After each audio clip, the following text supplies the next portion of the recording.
Wow. Okay, so credits. And I guess it's a review time. Oh bloody hell! This game is taking me so long to finish due to lack of time, but I finally plugged through and did it. In case you didn't know, my name is AkeelZ STraFe, your host for today. Commentating on, I guess, well, not commentating, I guess I'm doing a review on Crysis 3 on the PC. Like I've always been saying, the way it was meant to be played, and it sure was. There is absolutely no shadow of a doubt in my mind that this game would just crap out on the PS3 and on the Xbox, because I mean my PC is pretty beastly, and it did drop frames, but we'll get to that later. Okay, if I was to give this game a mark out of 10, I would say it started off as an 11 out of 10, just simply because the game and the graphics were just so mind-blowing. But then surprisingly it started to drop when I started to get into the story a little bit, and ultimately I would give it, I'd say 6 point, no, that's a bit harsh. 6.5 is a bit harsh. I'd give it a 7 out of 10, simply because I am a bit of a Trekkie, I am a bit of a sci-fi freak, and I tell you what, I have seen all these stories before. I've seen the hive mind from Voyager and Borg, the arch enemy of, you know, Captain Janeway and all that stuff. I saw the Archangel, that was aka the thing from what's it called, Tomorrow Never Dies, James Bond film, when they've got to shut down that thing that is powered by the sun. I think it's called Solaris, I think it was called.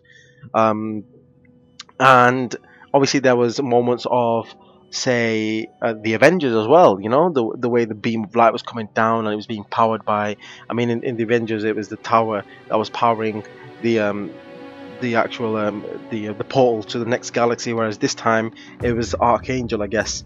And it's just, I don't know, to me for me, that to me means it's just very plagiarized, and that, you know, if this was a unique story on its own accord, honestly I would give this a 10 out of 10, absolutely no doubt.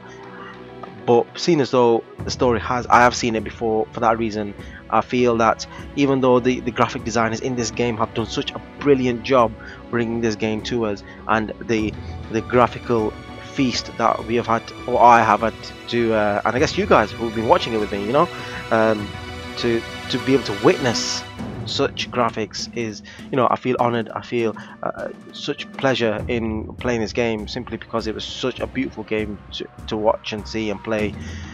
But the story was lacking, and there's my phone. Anyway, sorry about that. Yeah, so I mean, ultimately, in fact, let me just quickly take this 1 second, fellas. Never mind, it's gone. So, as I was saying, the other thing I've got a problem with this game was that I've read reviews about frame rate drops and stuff like that, because I was not satisfied with the issues that this game was having. I mean, my PC would be running fine, then all of a sudden I would start getting visual tearing, and you could probably notice that in the earlier videos. I finally sussed it out. There is an option called VSync which locked the frame rate at 60 frames a second. Maybe that had something to do with the capture card, the Elgato, maybe not, I don't know. But it was a horrible sight to see, so I did enable that. Then I also had, I mean, I've got an 8-core processor, I've got 2 graphics cards in there, and still could not get a solid 60 frames per second. It would bounce between, you know, between 50 and 60, maybe sometimes it even drop up to 30, and that to me is unacceptable. You know, how can you enjoy a game at 30 frames per second? And then that would cause, obviously, a few glitches here and there, and it ruined the experience for me. You know, and that's where I guess the console is always going to be supreme against the PC, because the developers developed the game in mind that this game, they have a goal, I guess, like this game, Crysis 3, has to produce 20 frames a second or 30 frames per second, you know, in the game. And for that reason, they will always ultimately they will reduce the graphics, and they'll reduce all that stuff just to make sure that they get a solid flow of frames per second. And you know, I've always said it, if you have to reduce graphics just to get that solid, so having a solid frames per second is always better than it bouncing from 100, 200, then back down to 10, then back down to 50, back up to 50, sorry, then to 60, then back down to 10.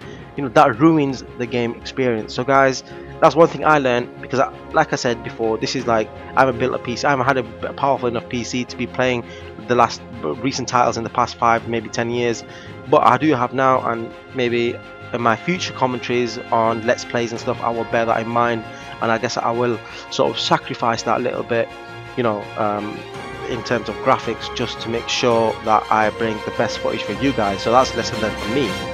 But my review, ultimately, because I don't want this to drag on, I give it a 7 out of 10. Because the graphics were amazing. Crysis really pushed the ball out on this one, and it was visually it was a stunning masterpiece. That, I mean, that's what I can say. People talk about Battlefield 3 and the Frostbite engine. Fuck that shit. The graphics in this game were just so much better. It could have been coded a lot better, especially the physics. I mean, it was all, I believe, I'm guessing it was all rendered on the CPU, which, you know, there's no CPU out there that can handle that sort of rendering process. And I don't care who you are going to suffer frame rates, a reduction in frame rates, and that just ruins the whole epicness of this game, I guess. So developers, if you're out there listening, if you're watching this video, if you stumbled upon it, please just, you know, if the tech is not out there, then please just don't load it onto the CPU. Just find a workaround, take it out of the game, give us an option to disable the physics if you have to. Frame rates is the most important thing to have a brilliant experience in regards to gaming. But that aside, I still give it a 7 out of 10. I really enjoyed it, the game, and you know, I never found it a bore. And for that reason, yeah, 7 out of 10. I think that's quite generous as well. So yeah, 7 out of 10. Crysis Free, my first ever Crysis experience. Loved it. And this has been your boy AkeelZ STraFe. I'm going to sign out now and drink my tea. And yeah, if you guys haven't checked out the previous videos, please do. I really appreciate it. Please like and subscribe to the channel. We appreciate that too, because it gives us great thrill knowing that we have started to build a fan base. We're still a very, very small channel, but with your support, we're hoping to change all of that. Okay, and leave a comment if there's something you didn't like, or if there's something that I didn't do that you guys didn't like. Just let me know. I don't mind a bit of constructive criticism. I know listening back to some of the videos, I got some of the names wrong and some of the name of the levels wrong, but I was so engrossed in the game that, you know, I didn't really do my research, because I didn't want to do that. I just wanted to go in blind, completely blind, and play this. And I thought that would give me the best experience, you know. So if I got a few names wrong, I apologize. You know, I apologize greatly. But you know, that's part and parcel of Let's Play, I guess. But anyway, this is your boy AkeelZ STraFe. Peace. I'm gonna stop rambling on now. I'm gonna sign out, get this all encoded, ready for you guys to watch. And peace. Yeah, 7 out of 10. Well done, Crysis. Well done.